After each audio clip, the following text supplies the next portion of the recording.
125 anos de National Geographic. Oferecimento Rolex.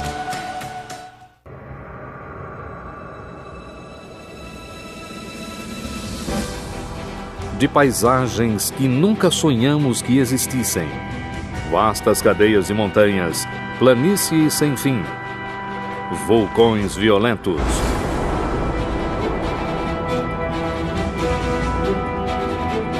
Mas este não é um planeta estranho, é nosso próprio mundo.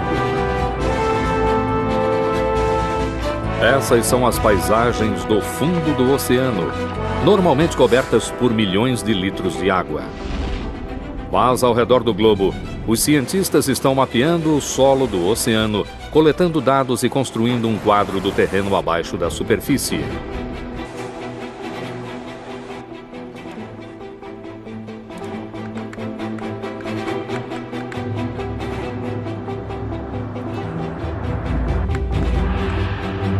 Combinamos os mais recentes dados científicos com um software de animação computadorizada especialmente desenvolvido para recriar paisagens do solo oceânico.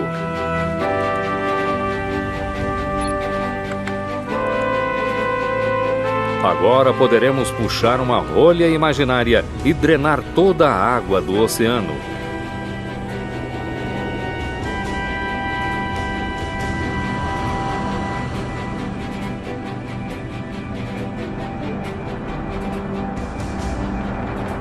Sem água, o planeta todo fica muito diferente. Este é o mundo que vamos revelar agora. O leito marinho.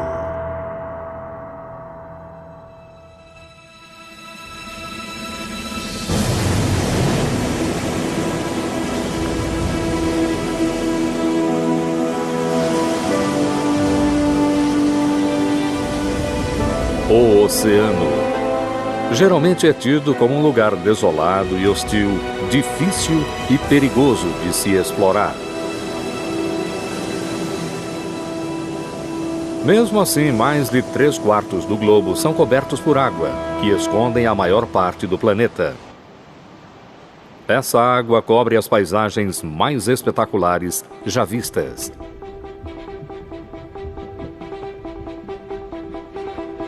Próximo à praia, as paisagens submarinas são mais acessíveis e familiares.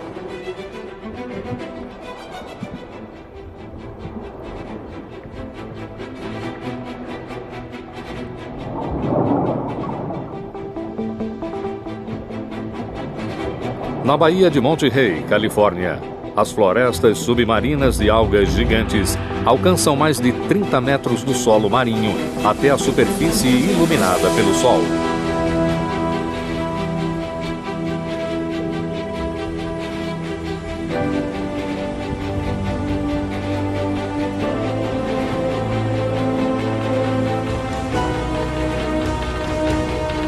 E aqui está o grande problema em se estudar essas paisagens e a vida que se encontra nela. A luz só penetra até algumas centenas de metros abaixo da superfície. Além desse ponto, o oceano é escuridão total.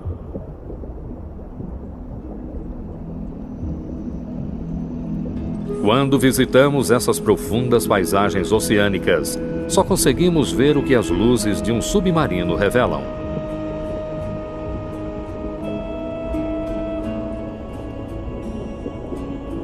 O fundo do oceano está fervilhando com vida.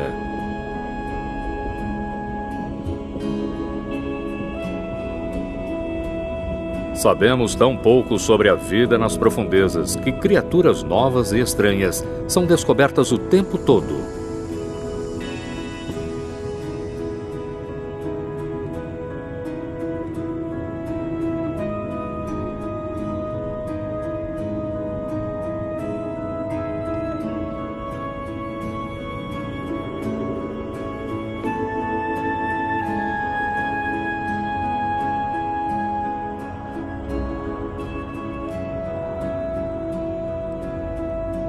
O fundo do oceano é a fronteira final do planeta Terra.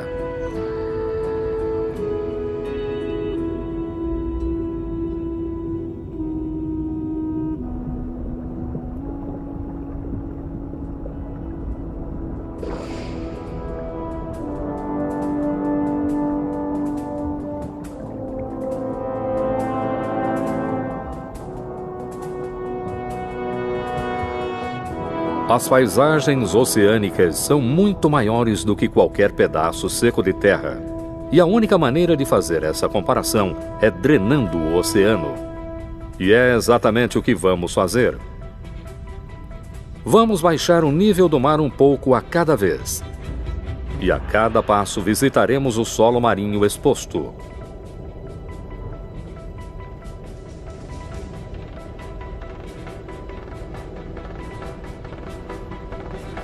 Vamos começar no litoral, na Baía de Monterrey. Uma paisagem espetacular que fica além das grandes florestas de algas. Sua forma emerge assim que começamos a drenar a água. Este é o desfiladeiro de Monterrey.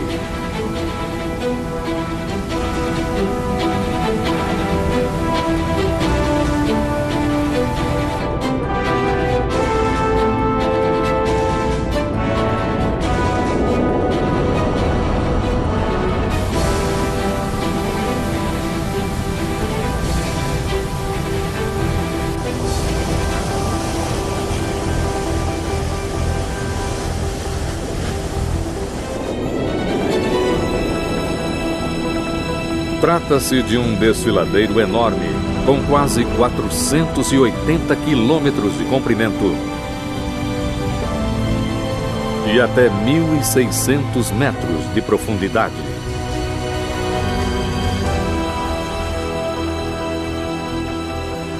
É preciso uma vista de toda a Baía de Monterrey para podermos ver a grandeza desse desfiladeiro.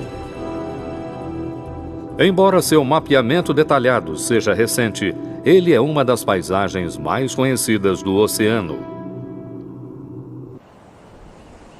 Na cabeceira do desfiladeiro, no centro da Baía de Monterrey, ficam os laboratórios MBARI, no Instituto de Pesquisas do Aquário de Monterrey. Aqui o cientista Charlie Poe está produzindo uma imagem detalhada do desfiladeiro de Monterrey usando a última palavra em tecnologia: submersíveis robóticos e VSAs, veículos submarinos autônomos. Nos últimos 2 anos, usamos um veículo submarino autônomo e ele nos permitiu ir até a foz do desfiladeiro, bem abaixo dele. E com isso, conseguimos mapear o solo naquela região.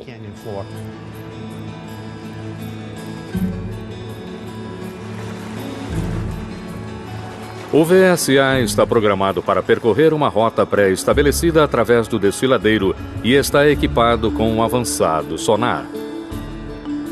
Sonares usam pulsos sonoros e, ao contrário da luz, o som viaja enormes distâncias através da água, o que significa que um sonar pode revelar a forma de um desfiladeiro em detalhes surpreendentes.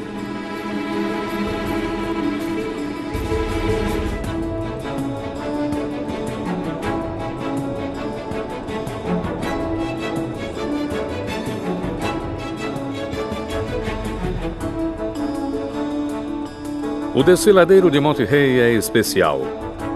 Ele começa a apenas alguns metros do litoral, próximo a um centro de pesquisas oceanográficas.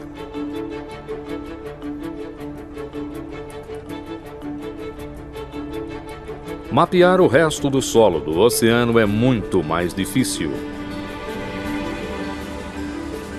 Para pesquisar áreas maiores do solo do oceano, teríamos que colocar o sonar a bordo do navio.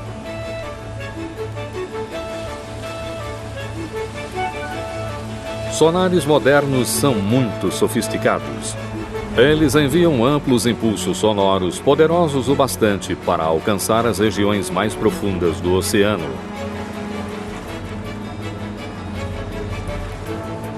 O sonar transmite estes pulsos de som, e o tempo que eles levam para bater e voltar é medido com muita precisão. Estamos prontos.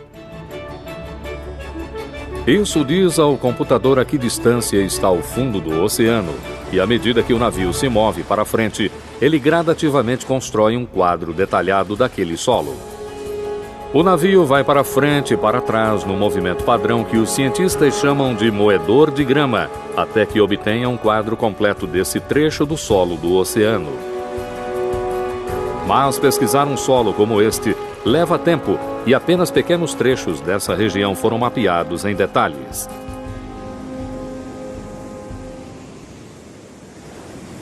Na Instituição de Oceanografia Scripps, no litoral sul da Califórnia, os cientistas estão compilando dados em mapas globais do solo oceânico.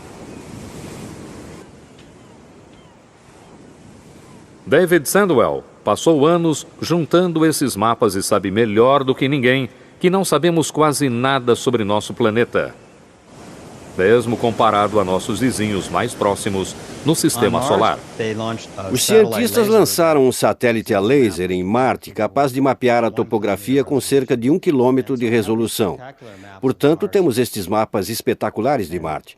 Aqui está um globo feito a partir dos dados conseguidos. Na órbita ao redor de Marte, as espaçonaves podem usar luzes, lasers, para revelar uma paisagem de desfiladeiros e montanhas gigantes com grande riqueza de detalhes.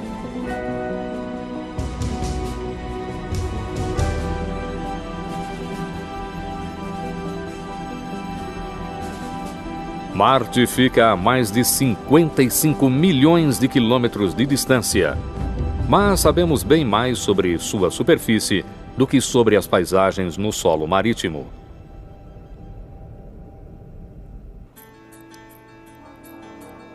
Mas os mapas do solo do oceano estão começando a tomar forma, e os cientistas estão começando a obter informações para ter um quadro mais completo das paisagens escondidas sob a água. Eles passam os dados do sonar para um sistema chamado Fledermaus, um programa de computador que modela o solo do oceano em 3D, usando cores para representar profundidades diferentes.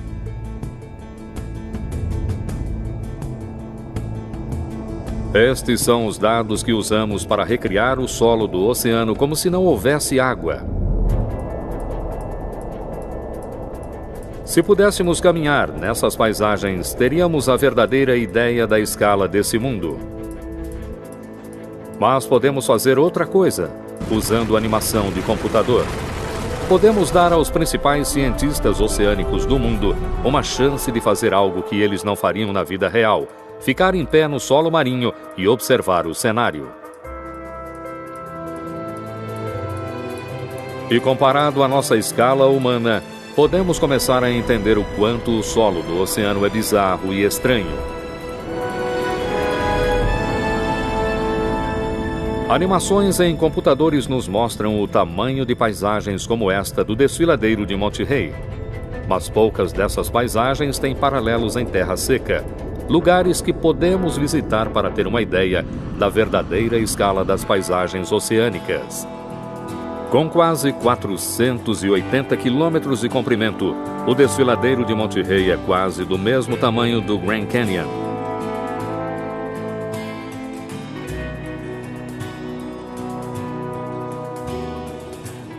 E como o desfiladeiro de Monte Rei, o Grand Canyon tem cerca de 1,6 km da borda até o fundo, onde o rio Colorado flui.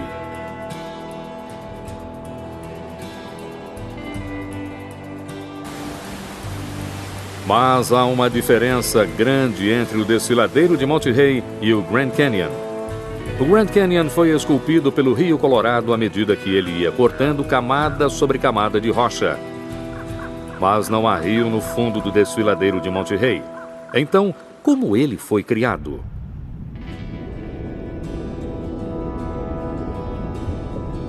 Ao contrário do Grand Canyon, o solo do desfiladeiro de Monte Rei fica sob 3.000 metros de água, o que torna difícil responder a mais básica das perguntas sobre como ele foi formado. Mas os cientistas e técnicos do MBARI estão desenvolvendo novas maneiras de trabalhar em grandes profundidades. Ele já tem vários veículos operados remotamente de tecnologia de ponta, VORs, que podem alcançar o solo do desfiladeiro a 3,2 km de profundidade, onde lá eles precisam suportar pressões esmagadoras 300 vezes maiores do que na superfície.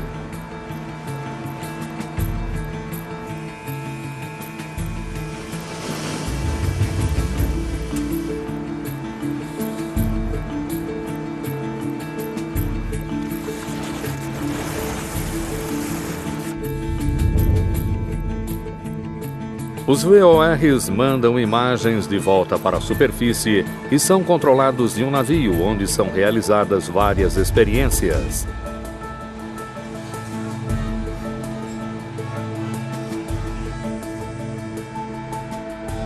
Os resultados dessas experiências estão começando a responder às questões básicas sobre o desfiladeiro. Por que ele está aqui? Como um desfiladeiro tão grande se formou? Para responder a isso, os cientistas precisam descobrir o que acontece no fundo do desfiladeiro. E fazer isso significa coletar amostras de sedimentos.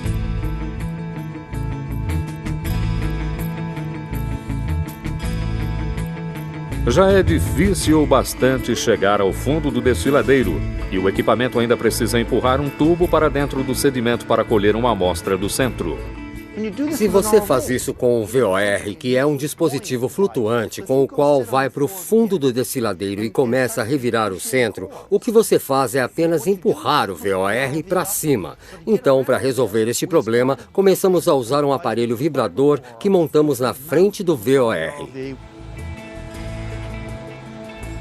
Dentro dessa concha, este aparelho vibra e desce até chegar ao fundo do oceano sobre o peso de sua própria estrutura de metal. Isso funcionou tão bem que Charlie conseguiu extrair centros que lhe deram informações valiosas. Esses centros mostraram que o solo do oceano é feito de uma mistura de areia e cascalhos, que deve ter sido criada por algum tipo de perturbação bem grande no desfiladeiro. Charlie acha que avalanches de areia e cascalhos esporádicas devem ter percorrido a base do desfiladeiro e talvez um evento como este no passado tenha ajudado a esculpir esta estrutura tão grande.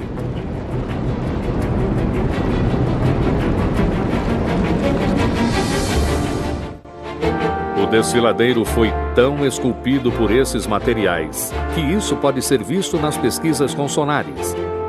Um enorme orifício está se formando na foz do desfiladeiro, mostrado em roxo nesse modelo Fledermaus. Este material vem da praia da Baía de Monterey. As ondas carregam areia e cascalho para o centro da baía, onde fica a foz do desfiladeiro. Quando houver uma quantidade suficiente desse material, um fluxo submarino será ativado na base dele. Mas esses eventos acontecem tão depressa que fica difícil para Charlie conseguir os dados que ele precisa para entender o que está acontecendo. Por isso, o MBARI está desenvolvendo novos métodos para monitorar o desfiladeiro o tempo todo. Boias de superfície são conectadas por cabos de fibra ótica a instrumentos no fundo do desfiladeiro. Painéis solares e moinhos de vento geram força, alimentando os instrumentos e transmitindo dados do fundo do mar através de satélites para a praia.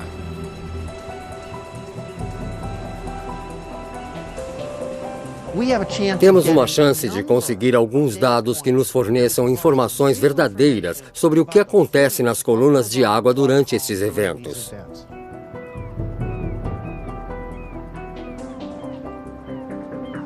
Isso funcionou tão bem que a MBARI agora está desenvolvendo uma maneira de ter uma ligação permanente com o fundo do mar.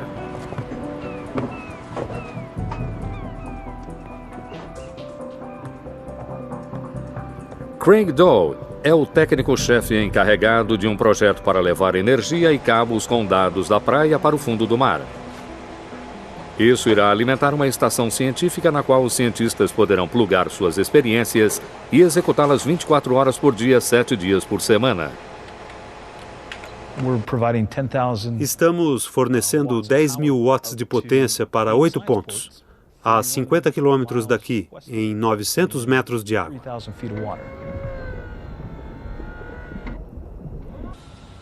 Esta estação científica logo será operacional, ajudando os cientistas a entenderem mais sobre como o desfiladeiro funciona. Mas isso também fornecerá aos cientistas uma nova maneira de estudar as criaturas que vivem nessas profundidades.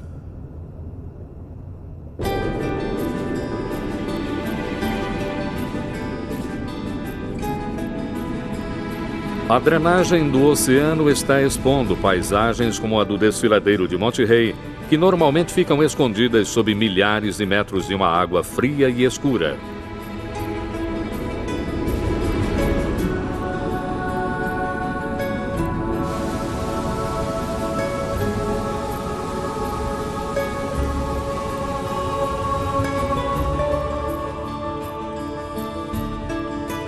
As criaturas que vivem aqui nunca viram o sol. Elas vivem a vida inteira em total escuridão. Mas alguns desses animais utilizam a escuridão em vantagem própria. Eles produzem sua própria luz, através de um processo chamado bioluminescência.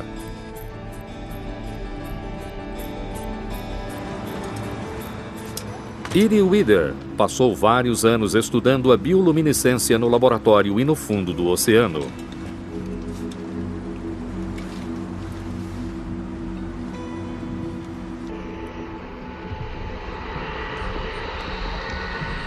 A bioluminescência é algo que a gente precisa ver para acreditar. Ela mudou o curso da minha carreira. Meu primeiro mergulho usando um traje apropriado foi a quase 300 metros. Eu apaguei as luzes e quase não acreditei na quantidade de luminescência que estava vendo. Foi o maior show de luzes do planeta. Eu não acreditava naquela amostra de fogos de artifício milagrosa que estava acontecendo na minha frente. Eu desenvolvi esta técnica, onde ponho uma tela na frente do submersível. Tem uma câmera intensificada dentro do submarino concentrada nessa tela. E aí, se eu mover o submersível para frente, as criaturas pulam na tela, pois são estimuladas pela luminescência. Criaturas diferentes apresentam esse incrível show de luzes por diferentes razões. Se você tentasse encontrar alimento no escuro, então ter uma lanterna seria ótimo. Por isso, alguns animais têm lanternas embutidas. Alguns deles usam a luminescência para atrair presas, outros para atrair parceiros, como os vagalumes. Mas algumas criaturas usam exibições de luz por uma razão mais intrigante que Edie chama de alarme contra ladrões. Alguns animais usam sua luminescência para se defender contra predadores, atraindo a atenção de predadores maiores. Com sorte, irão atacar os animais que os estão atacando e, enquanto lutam, têm uma chance de escapar. Algumas águas-vivas fazem essa enorme exibição de cores que podem ser vistas a 100 metros de distância. Alguns grandes predadores virão, não porque querem comer a água-viva, mas sim o que a está mastigando. O sistema de alarme contra ladrões atrai predadores que dão a Edie uma ideia de como estudar a vida no fundo do mar de uma maneira diferente. O plano é prender esse equipamento à estação científica no desfiladeiro de Monterey. Mas para ter certeza de que funciona, a ideia tem que ser testada. Então, Edie e sua equipe levam o sistema ao Golfo do México. O equipamento é carregado com isca para atrair carniceiros. Eu também quis desenvolver uma isca óptica, algo que atraísse os animais, os predadores visuais de uma longa distância. Então, desenvolvemos uma água-viva eletrônica que imita as luzes de um sistema contra ladrões. E isso funcionou muito além das minhas expectativas.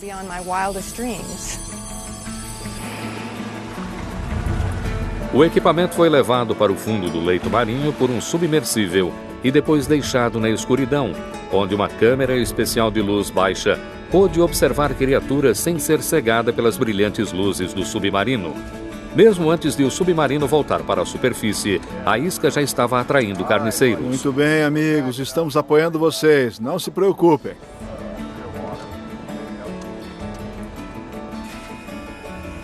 E depois eu ativei a água-viva eletrônica pela primeira vez com aquelas cores vibrantes, aquela exposição de cores girando. 86 segundos após eu ter ligado aquele catavento de cores, gravamos uma lula com quase 2 metros. Algo tão novo para a ciência que não pode ser associada a nenhuma família científica. Nossa, é demais! Esta oportunidade de colocar o aparelho num local que leva ao desfiladeiro de Monterey foi fantástica, porque é basicamente uma tomada no fundo do oceano em que você pode ligar seu equipamento. E temos tempo para fazer ciência no fundo do mar, que geralmente não é levada em conta em terra.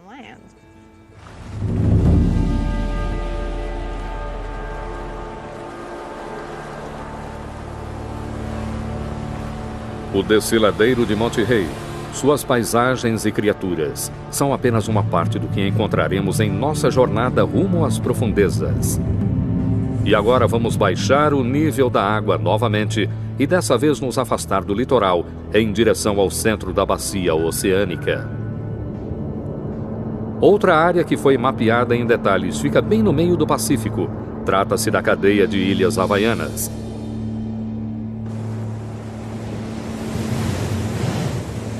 No extremo leste dessa cadeia fica a Grande Ilha.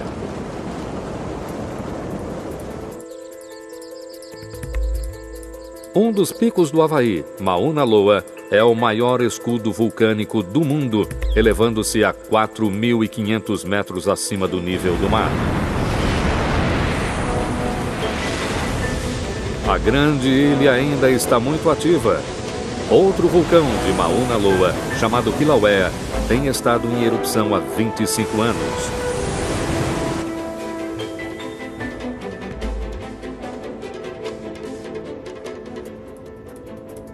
A maior parte da ilha está coberta por recentes fluxos de lava. Esta nova terra está sendo vagarosamente colonizada por plantas.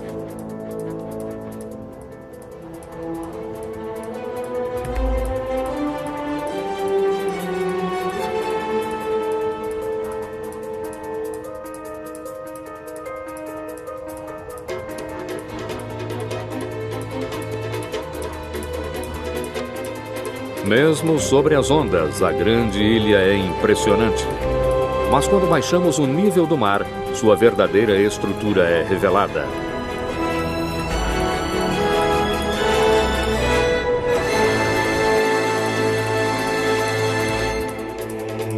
A Grande Ilha é enorme, mas sem a água, a ilha acima da superfície fica minúscula perto de seus penhascos submarinos.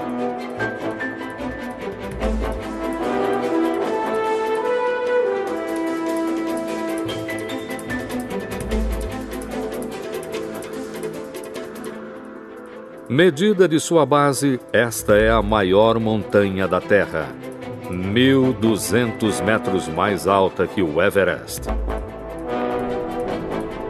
Olhando para baixo, para a Grande Ilha, como nunca antes visto, os sulcos de seus massivos vulcões ficam minúsculos ao lado do resto da montanha, normalmente escondido pelo oceano. Mas não estamos visitando a Grande Ilha só por causa de seu tamanho. As Ilhas Havaianas e o solo oceânico ao seu redor foram mapeados com tanta precisão que John Smith, do Laboratório Havaiano de Pesquisas Submarinas, pode usar seu computador para navegar ao redor das ilhas, por cima e por baixo d'água.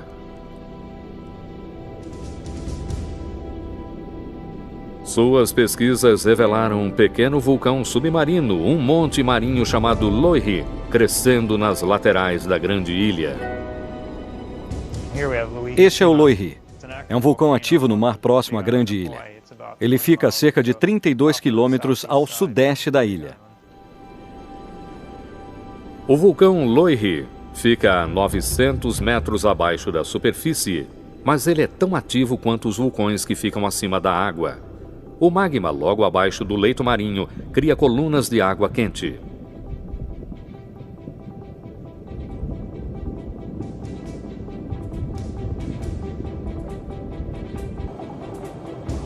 Os cientistas monitoram o Loihi desde que ele foi descoberto em 1955. Eles descobriram que ele está crescendo em direção à superfície. Parece que o Loihi está sendo criado no mesmo local que deu origem à Grande Ilha. A Grande Ilha está se afastando deste ponto e o Loihi poderá ficar em seu lugar, crescendo mais até atravessar a superfície como a mais nova ilha havaiana. O Loihi nos mostra como toda a cadeia havaiana foi criada. Cada ilha nasceu num lugar, mas com o passar de milhares de anos, parecem ter ido para o oeste. Porém, não são as ilhas que estão se movendo individualmente, e sim todo o solo marinho. O solo do oceano se comporta assim. Rasteja devagar sobre a face do globo. Mas o Loihe não é a única descoberta nessas paisagens submarinas. Além de testemunharem o nascimento de uma possível nova ilha, os cientistas podem usar a mais recente tecnologia para descobrir mais sobre o que vive aqui embaixo. Estes são os submersíveis Pisces. Geralmente não ultrapassam os 1.800 metros, o que já é bem fundo.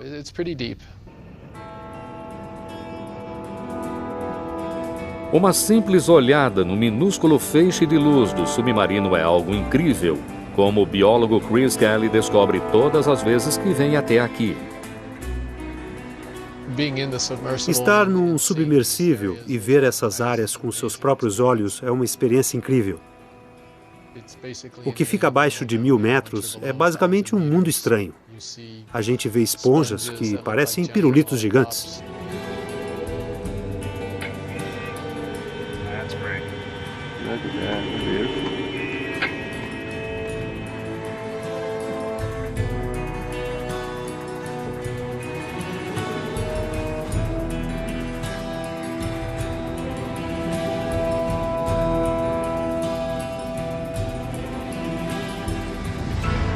Algumas criaturas como esta quimera parecem ser atraídas pelo submarino. Esta é a vida em câmera lenta. O tamboril americano, apoiado em suas nadadeiras em formato de pernas, espera pacientemente que presas passem dentro de seu alcance.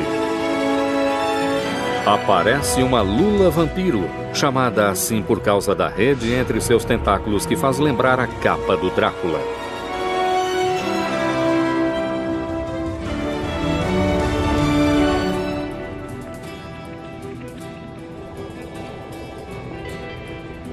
E aparece também uma criatura chamada polvo de orelha, batizado assim por causa de suas nadadeiras, que lembram orelhas de elefante, as quais eles usam para voar através da água.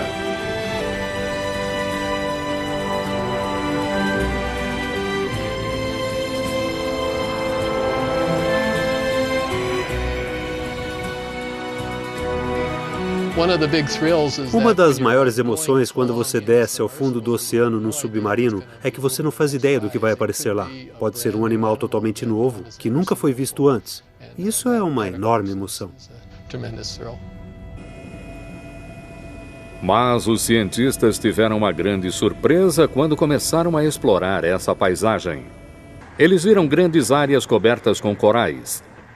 Sempre pensamos que os corais vivessem na parte rasa de águas tropicais, mas agora parece que eles vivem em todos os lugares, até mesmo nas águas escuras das profundezas. Corais que vivem no raso dependem de algas em suas células que usam a luz do sol para produzir alimento. Portanto, eles não crescem a menos de alguns metros da superfície. Mas se esses corais vivem no fundo do mar, como eles se alimentam? Estes corais de águas profundas não precisam da luz do sol para crescer e caçam seu próprio alimento. Oferecimento Rolex.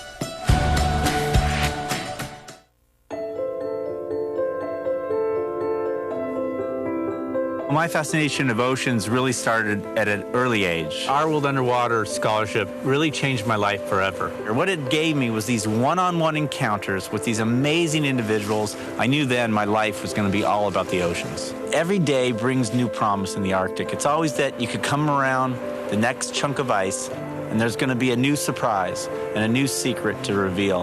And to bring back something that no one's ever seen before is really the Holy Grail.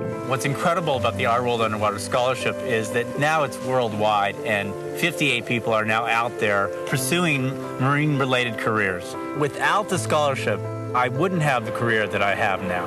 I wanted to not waste this gift that they had given me.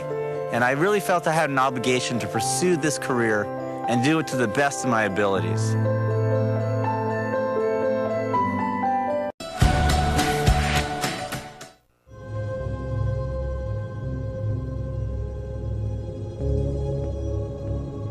Eles cobrem grandes áreas do leito marinho em cores brilhantes, mas são vistos somente quando são iluminados pelas luzes do submarino. E um desses recifes foi descoberto com a ajuda de um dos animais mais ameaçados do Havaí, a foca monge do Havaí. Quando os cientistas estavam estudando as focas monge do Havaí, elas os levaram a uma área particular no solo marinho. Tínhamos colocado instrumentos para estudá-las e percebemos que estavam se concentrando numa certa área de 300 a 500 metros. E não conseguíamos imaginar o que havia de tão interessante para que as focas estivessem querendo passar tanto tempo lá. Quando fomos até a região, ficamos surpresos. Havia uma trilha de um coral muito precioso e, por alguma razão, isso atraía as focas. E não teríamos descoberto o porquê se elas não nos tivessem levado até lá. Mas isso levantou outra questão. Por que as focas estavam mergulhando numa região tão profunda? As focas estavam voltando para aquele local por alguma razão e não sabemos qual é.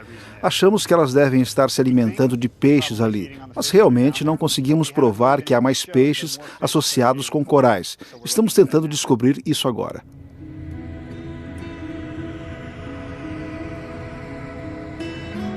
Foi uma grande surpresa encontrar corais crescendo em regiões tão profundas e uma surpresa maior ainda encontrar lugares onde eles dominam o solo marinho. Quanto mais olhamos, mais descobrimos. Corais de águas profundas estão espalhados por todo o globo e há lugares com tantos corais que eles acabam criando as paisagens no fundo do oceano. Mas para ver estas paisagens, são necessárias pesquisas muito precisas com sonares. Um dos locais que foram mapeados em detalhes são os canais profundos da Flórida, o Estreito da Flórida, uma área normalmente coberta por cerca de 600 metros de água. Os últimos 20 ou 30 anos, com uma exploração mais cuidadosa do solo marinho, encontramos corais praticamente em todo lugar. Provavelmente hoje temos mais corais de águas profundas do que de águas rasas. Gregor Eberle e sua equipe da Universidade de Miami fizeram pesquisas detalhadas sobre recifes de águas profundas e descobriram que eles crescem dentro de grandes estruturas. Corais de águas profundas estão espalhados por todo o canal da Flórida, alcançando 150 metros de altura. Estas pesquisas com sonares são tão precisas que corais individuais podem ser reconhecidos por sua forma. Por isso, Gregor e sua equipe lhes deram nomes que os lembrem de seu formato. Havia elevações parecidas com um coração, então as chamamos de corações. Havia outras grudadas, então as chamamos de picos gêmeos. E o maior deles, o mais bonito, na minha opinião, é o Matterhorn, que é um pico de 120 metros de altura em uma dessas bordas na base do Grande Banco das Bahamas. Esses modelos Fledermaus mostram as estranhas características que se escondem sob as águas azuis do litoral da Flórida. Podemos ter uma ideia das estruturas desses corais, comparando-os com algo mais familiar, a famosa linha do horizonte de Miami. Ali atrás podemos ver a Avenida Brickell de Miami, onde ficam os prédios mais altos com 240 metros de altura. É a altura que alguns prédios da área residencial de Nova York têm. Os picos mais altos no fundo do mar têm cerca desse tamanho. No Estreito da Flórida, os picos são um pouco menores, parecidos com aquela linha de prédios na frente daquele prédio alto, com 120 metros de altura e continuando do outro lado. É estranho pensar que, escondidas nas águas afastadas do litoral, existam estruturas feitas de corais do tamanho desses prédios.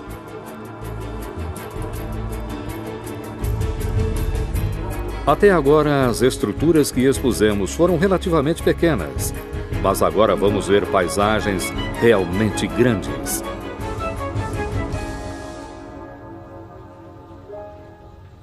E para vê-las, precisamos usar uma maneira diferente de visualizar as profundezas. Maneiras que não usam sonares.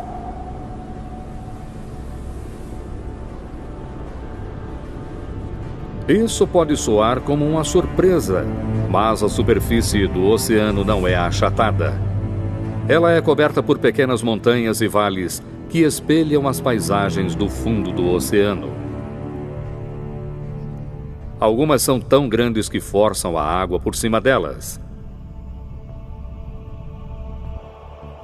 Uma montanha de 900 metros no leito marinho cria uma colina com cerca de 90 centímetros na superfície do oceano. Mas temos satélites em órbita que medem as diferenças de altura em cerca de 1 centímetro. Essas medições por satélite podem criar um mapa global do solo do oceano. Elas não são tão detalhadas quanto os mapas feitos por sonares que vimos até agora, mas mostram as principais características da paisagem do fundo do oceano. Uma das características mais óbvias nesses mapas é a longa linha de montanhas ao longo do centro das bacias oceânicas. Esta é a dorsal oceânica, uma vasta cadeia de montanhas com 64 mil quilômetros de comprimento e talvez centenas de quilômetros de largura.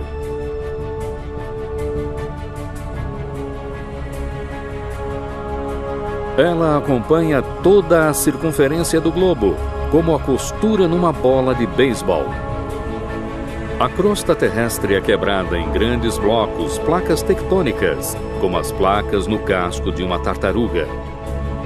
As arestas da dorsal oceânica marcam as bordas dessas placas. No próximo estágio de nossa jornada, vamos seguir a cadeia de montanhas ao redor do planeta.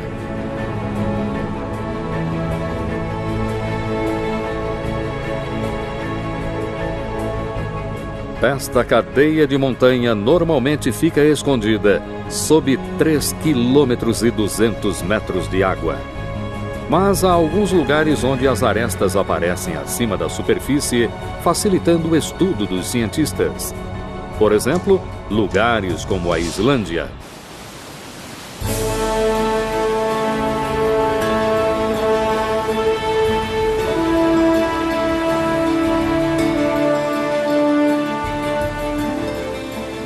A Islândia é uma terra rude e escarpada.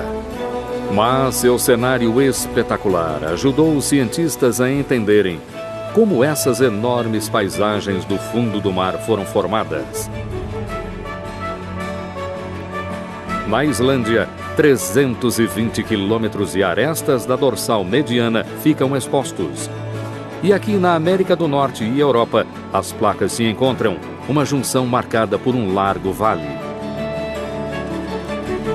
As duas placas estão se afastando, criando fissuras profundas no solo do vale. Mas estes não são os únicos sinais de atividade geológica. Em alguns lugares há piscinas de água fervente e geysers espetaculares.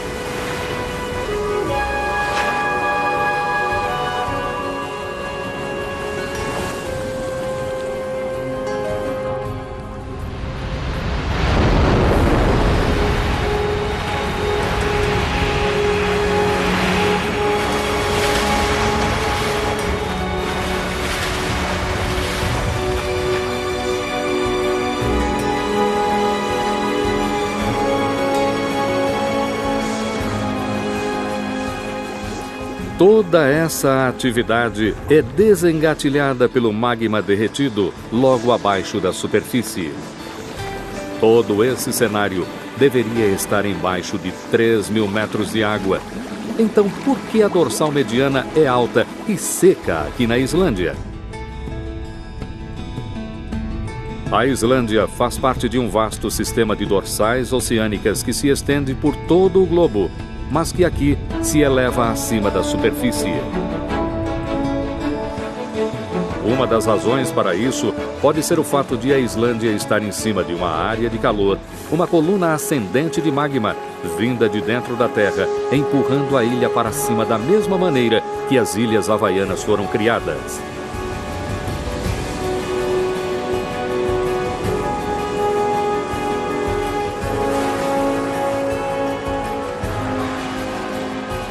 A Islândia nos fornece uma visão única de uma paisagem normalmente escondida pelo oceano. Podemos caminhar no solo do oceano aqui.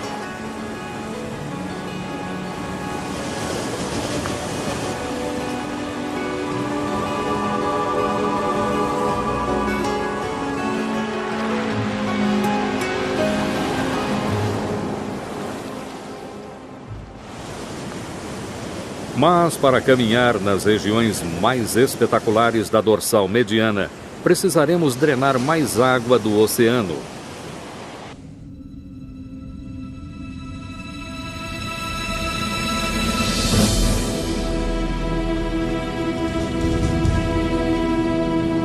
Baixamos o nível do mar em 4.500 metros, expondo os picos da mais longa cadeia de montanhas do mundo.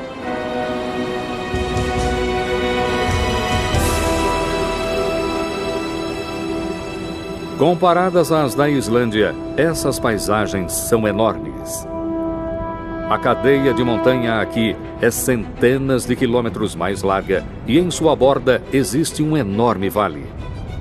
Em alguns pontos, este vale tem a profundidade do Grand Canyon, mas ele é 2 vezes sua largura e uma longa linha de vulcões atravessa seu centro.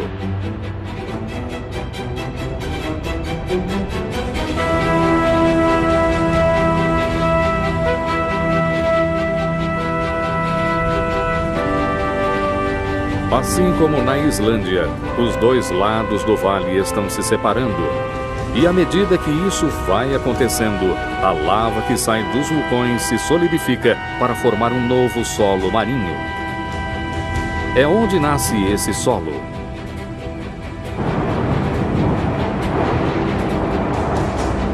E devagar, este novo solo marinho se move para cada um dos lados dos vulcões à medida que o vale se espalha. O solo do oceano, então, está continuamente se arrastando pelo planeta, se espalhando a partir das cadeias meso-oceânicas. Aqui no Atlântico, este movimento não é muito rápido, é de cerca de 1 polegada por ano. Então, os vulcões têm tempo para construir este cenário escarpado. A dorsal mediana não se estende numa linha estável. Em alguns lugares, ela dá uma guinada para os lados, geralmente de mais de centenas de quilômetros, ao longo de estruturas chamadas falhas transformantes. Aqui as 2 placas não estão se afastando ao escorregarem uma por cima da outra, e isso cria um tipo diferente de cenário.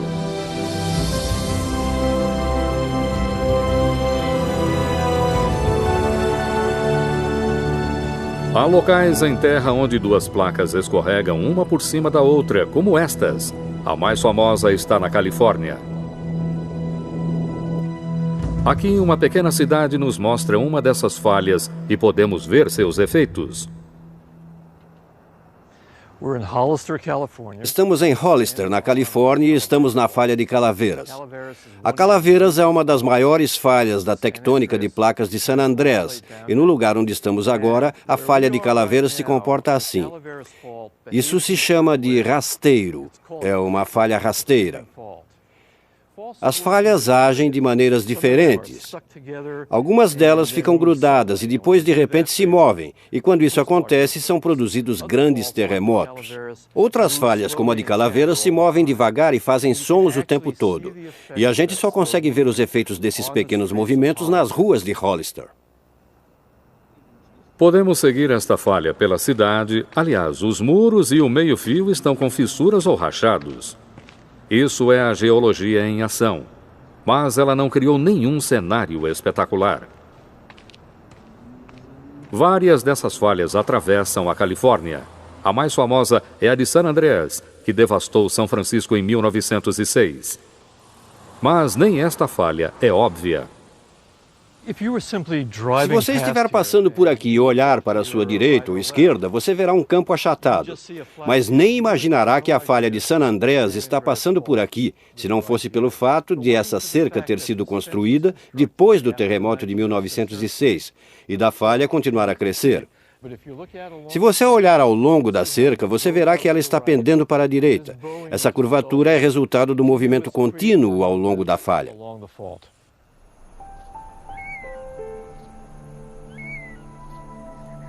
Em alguns lugares, a falha de San Andreas causa um impacto maior no cenário da Califórnia. Aqui, ela atravessa a vasta e vazia planície Carrizo, onde este seco leito de rio rachou. O riacho era em uma linha reta, mas agora ele faz uma curvatura de centenas de metros e depois volta ao seu curso original. É uma versão gigante dos muros e calçadas de Hollister. E na planície de Carrizo, as duas placas não estão só passando uma sobre a outra, elas estão empurrando juntas, erguendo uma longa linha de colinas baixas.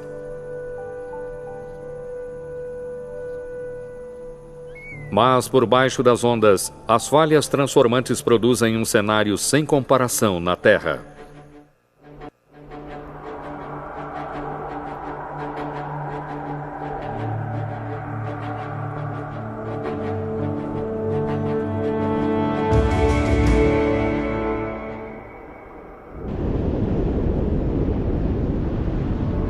Até agora, drenamos água suficiente do oceano para revelar um desfiladeiro gigante do tamanho do Grand Canyon, afastado do litoral da Baía de Monterey.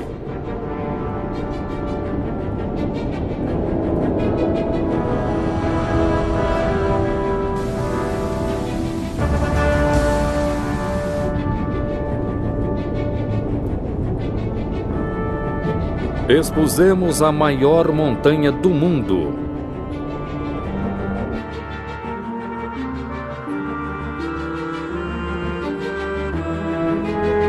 E a crista de uma enorme cadeia de montanhas que circula o globo ao longo do centro das bacias oceânicas.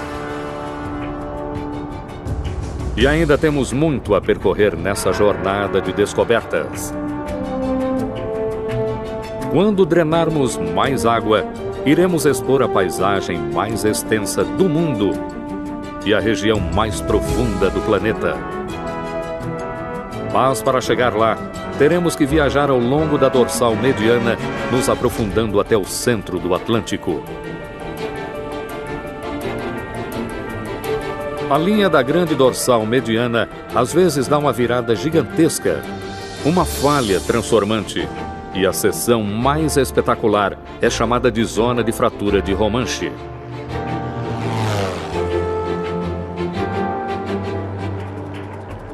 Ela é tão grande que depois de drenada a água, a única maneira de apreciarmos seu tamanho é de um avião.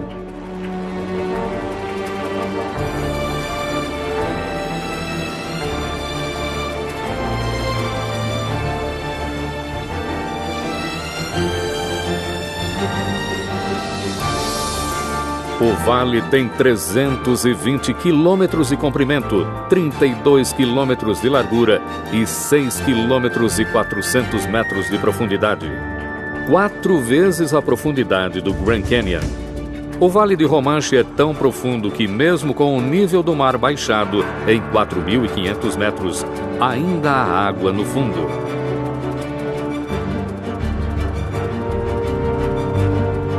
Não existe nada em terra seca que se compare a isso.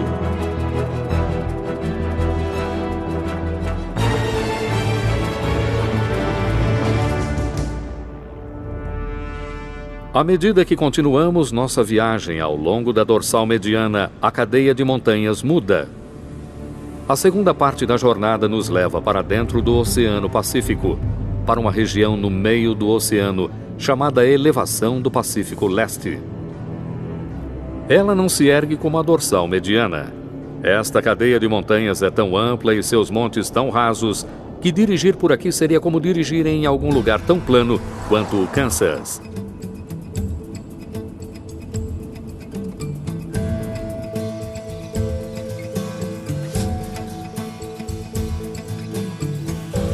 Se a dorsal mediana é tão acidentada no Atlântico, por que é tão plana quanto o Kansas no Pacífico?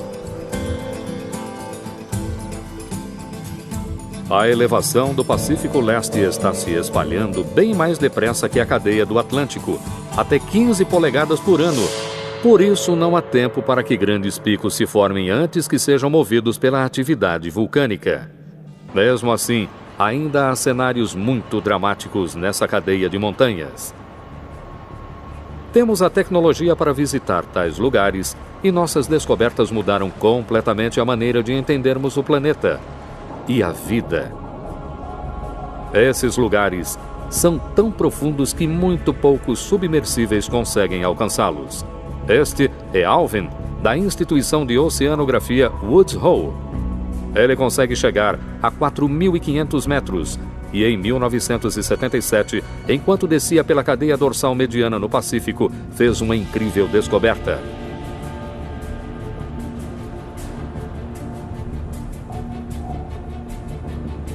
Espalhadas ao longo da elevação do Pacífico Leste estão fontes de água quente no leito marinho, aberturas hidrotermais.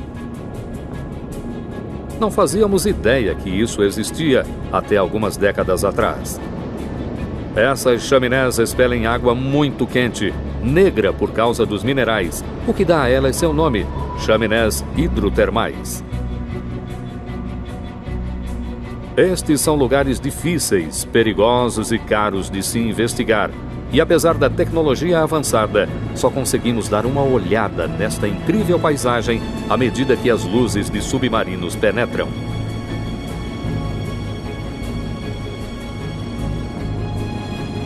Mas em alguns lugares, temos dados suficientes para construir um orifício de ventilação quente em 3 dimensões.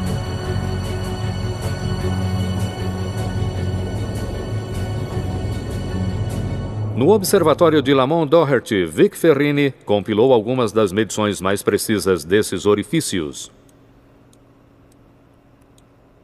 Esta é uma visão em 3D dos campos de orifícios que mapeamos, onde podemos ver as fissuras que saem do solo do oceano.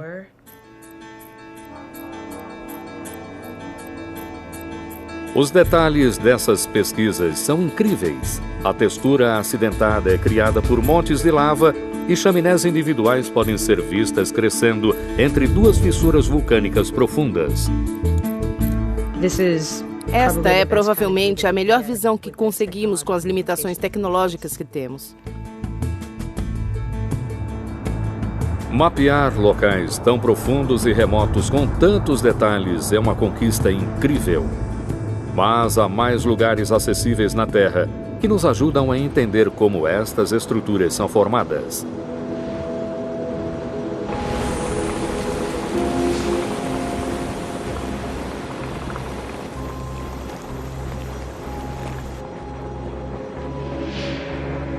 Um desses lugares é o Parque Nacional de Yellowstone.